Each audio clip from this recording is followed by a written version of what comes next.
ಪೆಂಬಾ ನದಿಯ ದಡದಲ್ಲಿ ಕರ್ನಾಟಕದ ಬೆಳಗಾವಿ ಜಿಲ್ಲೆಯ ಖಾನಾಪುರ ತಾಲೂಕಿನಲ್ಲಿ ನೆಲೆಸಿರುವ ಪುಟ್ಟ ಗ್ರಾಮವೇ ಹಿರೇಹಟ್ಟಿಹೊಳೆ.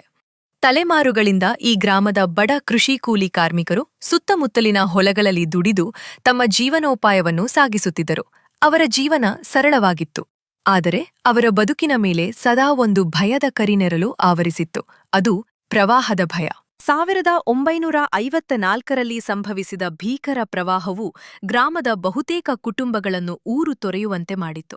ಆದರೆ ಹೋಗಲು ಬೇರೆ ಸ್ಥಳವಿಲ್ಲದ ಕಾರಣ ಸುಮಾರು 30 ಬಡ ಕುಟುಂಬಗಳು ಅಲ್ಲಿಯೇ ಉಳಿಯಬೇಕಾಯಿತು. ಆದರೆ ಮುಂದೆ ತಮ್ಮನ್ನು ಇನ್ನೂ ಭೀಕರವಾದ ದುರಂತ ಕಾದಿದೆ ಎಂಬುದು ಅವರಿಗೆ ತಿಳಿದಿರಲಿಲ್ಲ. 2018 ಮತ್ತು 2019ರಲ್ಲಿ ಹಿರೇಹಟ್ಟಿಹೊಳೆ ಮತ್ತೆ ಭೀಕರ ಪ್ರವಾಹಕ್ಕೆ ತುತ್ತಾಯಿತು. ಉಕ್ಕಿ ಹರಿದ ಪ್ರವಾಹದ ನೀರು ಮನೆಗಳನ್ನು ನುಂಗಿಬಿಟ್ಟಿತು. ವರ್ಷಗಳ ಶ್ರಮದಿಂದ ಸಂಗ್ರಹಿಸಿದ್ದ ಆಸ್ತಿ-ಪಾಸ್ತಿಗಳನ್ನು ಕೊಚ್ಚಿಕೊಂಡು ಹೋಯಿತು. ಪ್ರವಾಹದ ನೀರು ಇರಿದ ನಂತರ ಮರಳಿ ಹೋಗಲು ಅವರಿಗೆ ಮನೆಗಳೇ ಉಳಿದಿರಲಿಲ್ಲ. ಒಂದೇ ರಾತ್ರಿ ಮಕ್ಕಳು, ಮಹಿಳೆಯರು ಮತ್ತು ವೃದ್ಧರು ನಿರಾಶ್ರಿತರಾದರು.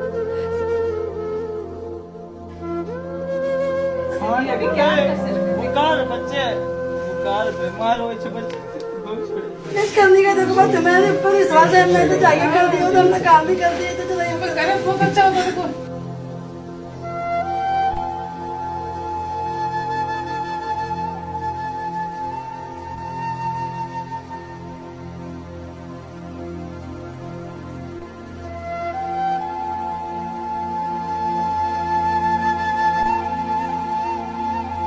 ಬೇರೆ ದಾರಿ ಕಾಣದೆ ರಸ್ತೆ ಬದಿಯಲ್ಲಿ ಸೀರೆಗಳು, ಬಿದಿರು ಮತ್ತು ತಾರ್ಪಾಲಿನ್ಗಳನ್ನು ಬಳಸಿ ತಾತ್ಕಾಲಿಕ ಆಶ್ರಯಗಳನ್ನು ನಿರ್ಮಿಸಿಕೊಂಡರು.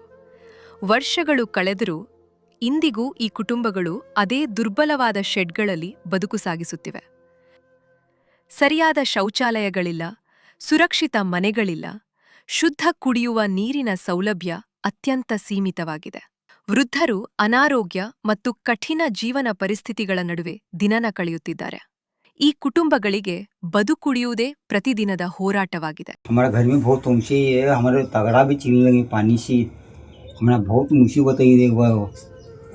ತಮ್ಮ ನೋವನ್ನು ಸರ್ಕಾರ ಮತ್ತು ಸಂಬಂಧಿತ ಅಧಿಕಾರಿಗಳ ಮುಂದೆ ಅನೇಕ ಬಾರಿ ಮನವಿ ಮಾಡಿಕೊಂಡರು. ಮಾಧ್ಯಮಗಳ ಮೂಲಕವೂ ತಮ್ಮ ಸಂಕಷ್ಟವನ್ನು ತಿಳಿಸಿದರು. ಆದರೆ ಇವರು ಪಂಚಾಯತಿಗೆ ಹೋಗಿ ಒಂದು ಅರ್ಜಿ ಹಾಕಿದ್ರೆ ಮನೆಗಳ ಬಗ್ಗೆ ಅಂದ್ರು, ಅದು ಇನ್ನೂ ಮಟ್ಟ ಏನು ರಿಪ್ಲೈ ಇಲ್ಲ.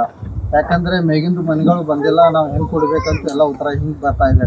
ನಾವು ಕೂಲಿ ಮಾಡಿ ತಿನ್ನೋರು, ನಮಗ ಮನೆ ಅಂತ್ರಿ ಮನೆ ಅವಶ್ಯ ಬೇಕಾಗೈತಿ. ನಮಗ್ ಮನೆ ಇಲ್ಲ, ನಮಗ ಇರಾಕ್ ನಾಳೆ ಇಲ್ಲ.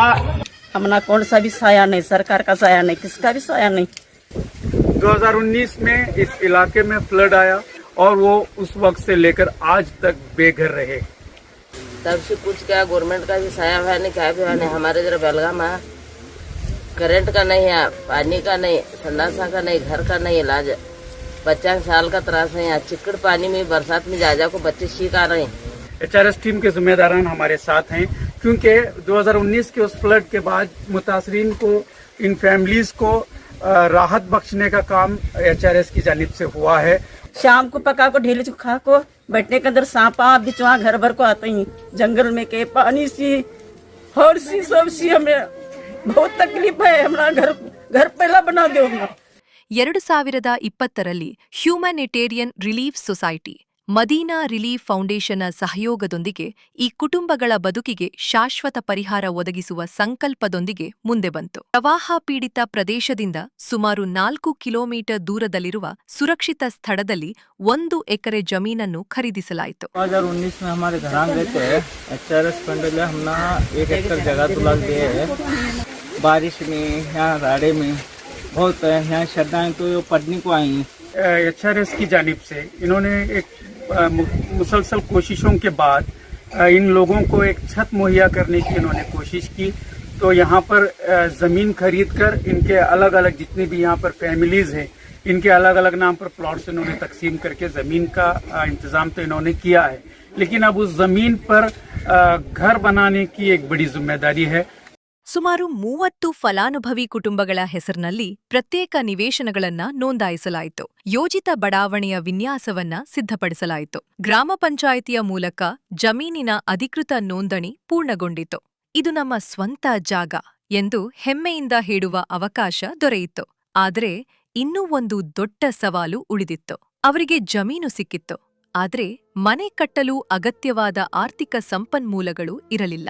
ಹಿರೇಹಟ್ಟಿಹೊಳೆ ಗೃಹ ನಿರ್ಮಾಣ ಯೋಜನೆ ಈ 30 ಪ್ರವಾಹ ಸಂತ್ರಸ್ತ ಕುಟುಂಬಗಳಿಗೆ ಇಂದು ಶಾಶ್ವತ, ಸುರಕ್ಷಿತ ಮತ್ತು ವಿಪತ್ತು ನಿರೋಧಕ ಮನೆಗಳನ್ನು ನಿರ್ಮಿಸುವ ಮಹತ್ವಾಕಾಂಕ್ಷೆಯ ಗುರಿಯನ್ನು ಹೊಂದಿದೆ. ಪ್ರತಿಯೊಂದು ಮನೆಯಲ್ಲಿ ಒಂದು ಮಲಗುವ ಕೊಠಡಿ, ಒಂದು ಅಡುಗೆ ಮನೆ, ಶೌಚಾಲಯ ಮತ್ತು ಸ್ನಾನಗೃಹ, ಪ್ರತಿಯೊಂದು ಕುಟುಂಬಕ್ಕೂ ಸುರಕ್ಷಿತ, ಸ್ವಚ್ಛ ಮತ್ತು ಆರೋಗ್ಯಕರ ವಾತಾವರಣವನ್ನು ನಿರ್ಮಿಸುವುದೇ ಈ ಯೋಜನೆಯ ಉದ್ದೇಶವಾಗಿದೆ. ಈ ಯೋಜನೆಯಿಂದ ನೇರವಾಗಿ ಪ್ರಯೋಜನ ಪಡೆಯುವವರು ಪ್ರವಾಹ ಸಂತ್ರಸ್ತ ಕುಟುಂಬಗಳು, ಸುಮಾರು 60 ಮಕ್ಕಳು, 15ಕ್ಕೂ ಹೆಚ್ಚು ವೃದ್ಧರು, ವಿಧವೆಯರು, ವಿಶೇಷಚೇತನರು ಹಾಗೂ ಮಹಿಳಾ ಮುಖ್ಯಸ್ಥರ ಕುಟುಂಬಗಳು. ಈ ಯೋಜನೆ ಕೇವಲ ಮನೆಗಳನ್ನು ಕಟ್ಟುವ ಯೋಜನೆಯಲ್ಲ, ಇದು ಮಕ್ಕಳಿಗೆ ಸುರಕ್ಷಿತ ಮತ್ತು ಭರವಸೆಯ ಭವಿಷ್ಯವನ್ನು ನೀಡುವ ಸಂಕಲ್ಪ. ಮುಂದಿನ ದಿನಗಳಲ್ಲಿ ಸಂಭವಿಸಬಹುದಾದ ವಿಪತ್ತುಗಳಿಂದ ಕುಟುಂಬಗಳನ್ನು ರಕ್ಷಿಸುವ ಬದ್ಧತೆ, ಸ್ವಾವಲಂಬಿ, ಸುರಕ್ಷಿತ ಮತ್ತು ಸದೃಢ ಸಮುದಾಯವನ್ನಾಗಿ ರೂಪಿಸುವ ಕನಸು. ಈ ಕುಟುಂಬಗಳು ಹೊಸ ಬದುಕಿನ ಹೊಸ್ತಿಲಲ್ಲಿ ನಿಂತಿವೆ. ಇಂದು ಜಮೀನು ಸಿದ್ಧವಾಗಿದೆ, ಯೋಜನೆ ಸಿದ್ಧವಾಗಿದೆ. ಫಲಾನುಭವಿ ಕುಟುಂಬಗಳು ಹೊಸ ಬದುಕಿನ ಕನಸಿನೊಂದಿಗೆ ಕಾಯುತ್ತಿವೆ. ಈಗ ಅವರಿಗೆ ಬೇಕಾಗಿರುವುದು ನಿಮ್ಮ ಸಹಾಯ. ಭಯವನ್ನು ಭದ್ರತೆಯಾಗಿ ಪರಿವರ್ತಿಸಬಹುದು, ತಾತ್ಕಾಲಿಕ ಶೆಡ್ಗಳನ್ನು ಶಾಶ್ವತ ಮನೆಗಳನ್ನಾಗಿ ರೂಪಿಸಬಹುದು, ನಿರಾಶೆಯನ್ನು ಆಶೆಯಾಗಿ ಬದಲಾಯಿಸಬಹುದು. ನಾವು ಕೇವಲ ಮನೆಗಳನ್ನು ನಿರ್ಮಿಸುವುದಿಲ್ಲ, ಭವಿಷ್ಯವನ್ನು ನಿರ್ಮಿಸುತ್ತೇವೆ. ಬ್ರದರ್ ಅಜೀಜ್, अस्सलाम वालेकुम वरहमतुल्लाहि वबरकातुहू। हिरेहट्टीहोले फ्लड प्रोजेक्ट, इस सिलसिले में आपने उसके तफसीलात समाअत फरमाएँ, उसके कुछ तफसीलात को आप लोगों ने प्रोजेक्ट के डिटेल्स को भी देख लिया है। जैसा कि इसमें बताया गया है कि तकरीबन 6-7 साल से सैलाब से मुतासर तकरीबन 30 फैमिलीज़ के लिए ये एक प्रोजेक्ट बनाया जा रहा है, छोटे छोटे घर बनाकर उनके लिए देने के लिए। तो इस प्रोजेक्ट में हम आप सबका ताउन चाहते हैं। जैसे कि अल्लाह ताला ने फरमाया कि ज़मीन वालों पर रहम फरमाओ, अल्लाह तुम पर रहम फरमाएगा। तो इंशाअल्लाह इस प्रोजेक्ट में शामिल होने वाले हमारे तमाम ब्रदरान अज़ीज़ को इंशाअल्लाह इसमें जब अगर आप ख़र्च करेंगे तो अल्लाह ताला आपको मुतासर लोगों के लिए आप घर बना कर देंगे। तो इंशाअल्लाह अल्लाह ताला आपको क़यामत में, आखिरत के दिन में जन्नत में घर बना कर देगा।